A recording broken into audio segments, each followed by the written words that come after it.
Don't let this unseasonably warm weather this week fool you. The clock is still ticking. The magic number is down to 47. That's right, 47 days until Christmas. So I got to ask you, what is the first item on your Christmas to-do list? Oh, there are so many. However, there are the Christmas cards. Oh, the Isn't Christmas that the most cards. wonderful tradition? It is, but It's great. do you know how it got started?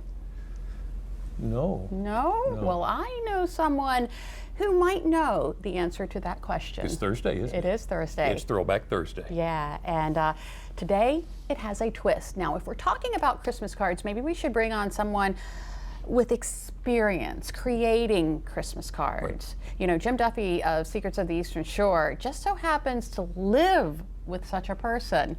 So he's here today with his wife, the photographer and graphic designer, Jill Jasuda. Welcome, both of you, to So good to have you both. DelmarvaLife. Good afternoon. It's like Valentine's Day all over again. is. That was the last time we had you both. That was a lot of fun. Okay, so it is Throwback Thursday. So we have the burning question. 47 days. 47 days. That's all you got. Oh, I know. Until Christmas. But how did the Christmas card tradition start? Oh, yeah. All right. So, do you know how we all, in this modern times, we all think, oh my God, we're so busy. We have so much Right, to do. yeah, If yeah, only right. we could go back to simpler times and have more time. Right. Well, I'm here to tell you that pretty much everybody throughout the course of human history has thought that. So in 1950, they were wishing to go back to 1900. And in 1900, they were wishing to go back to 1843. There was a guy in England named Henry Cole. There were a couple of things going on in England at the time. Super rich people used to write Christmas letters to each other. You know, some people Okay, still yeah, write yeah. Christmas letters, you know, yeah. the big long things. The difference back then was you were obligated to reply to it with a big long Thing. reply. But it was just a few people up in a total upper crust with all the fancy titles who Right. did that. And then they introduced the penny post, where it cost a penny to mail a letter. And everybody started writing Christmas letters. And this guy, Henry Cole, he had too much to do. He was longing for simpler times. And so he hired an illustrator artist to make a drawing. And then he had a little message printed on it and put a blank on it and brought it to a printer and got it done, and bam, first Christmas card. There was a little controversy because it was a scene of every family gathered around a holiday dinner. Right. The kids were toasting with wine. And this was like, you know, the Prohibition Right. people Yeah. were none too. So. Yeah. So Jill, you were trying to bring back that tradition, bringing the creativity back to the Christmas cards. Is that correct? Yes, yes, I am.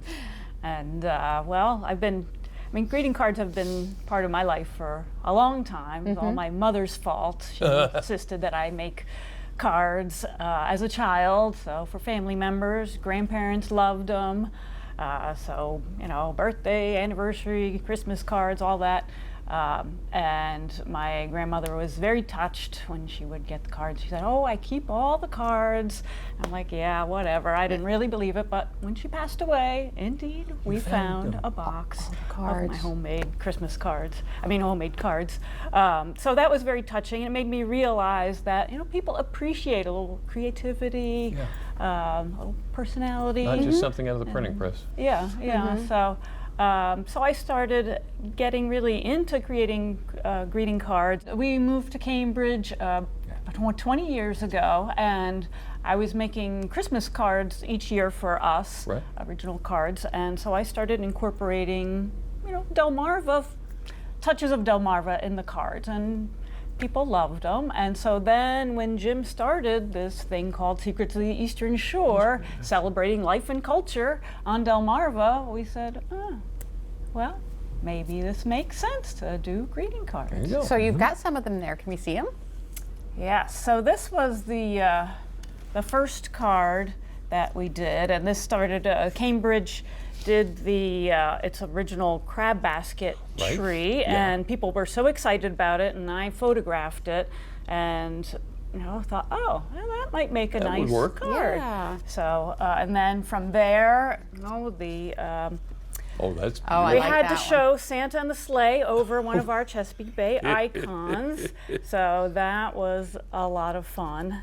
I like that one. That's a lot. This, I think, is my favorite because it's just like such a classic little design. Oh, yeah. So it's the skipjack with the wreath and the words. And you got to say it's it out loud. It's nice for. You have to say nice it out for loud. the sailing crowd. Seasons. Season greetings. Nice for the sailing crowd. Oh my goodness.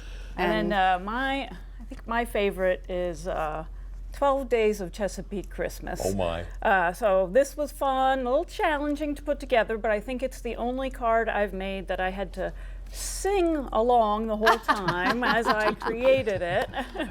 Well, Jill, I think that your grandmother would be very, very proud of how Amen. you have brought back this tradition of making creative holiday cards or greeting cards. Wow. And thank you so much for Thank joining. you. Thank you. Thanks. And thank you for putting up with him. Try. Amen, brother. Amen.